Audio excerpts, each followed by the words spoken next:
वाढ के तालके जो दर्जो ॾियारण लाइ जदोजहद जो सिलसिलो जारी आहे। कराची में बाढ़ जे शहरनि ऐं सियासी समाजी तंज़ीमुनि जे कारकुननि पारां वाढ के तालके जो दर्जो ॾियारण लाइ एहतजाज कयो वियो आहे। इन हवाले सां प्रेस क्लब ॿाहिरां एहतजाज कंदड़ बाढ़ जे शहरनि आवाज़ न्यूज़ जे रिपोर्टर आमिर सुपरो सां ॻाल्हि ॿोल कई आहे। अचो त ॾिसूं। अदा असां बाडर वासी 5-7 सालनि खां जदोजहद कयूं पिया। 2008 में साईं काइम अली शाह बाडर पहुची उते ऐलान कयो त हुननि खे ये बाडर वासियुनि खे जेको आहे तालके जो हक़ ॾिनो वेंदो, बाडर खे शहर खे म्यूनिसिपल जो दर्जो ॾिनो वेंदो। पर अफ़सोस त उन खां पोइ 2013 में वरी मुराद अली शाह वाइदो कयो।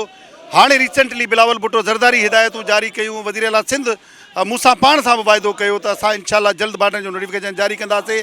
पर अफ़सोस आहे त 5-7 सालनि जी जदोजहद जे बावजूदि बाडर वासी पंहिंजे बुनियादी हक़ खां महरूम आहिनि।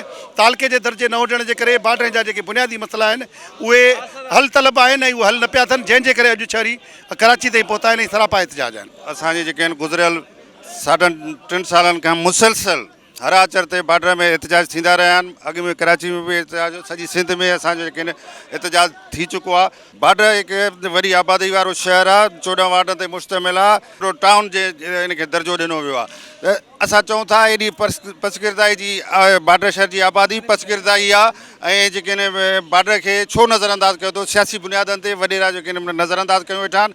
हीअं रिसेंटली जेके आहिनि पंहिंजो मुराद अली शाह साहिबु वाइदो करे चुको आहे त असां बाडर खे तालको ठाहींदासीं, पर इन खे बि 2-3 साल गुज़री विया आहिनि ऐं पंहिंजो वाइदो वफ़ा नथा कनि। इन लाइ असां वरी ॿीहर कराची प्रेस क्लब अची सरापा एहतजाज थिया आहियूं। असां वज़ीर आला हाउस जे आॾो जेके आहिनि मतिलबु धरणो हणंदासीं। असांजो ईंदड़ क़दम इहो हूंदो।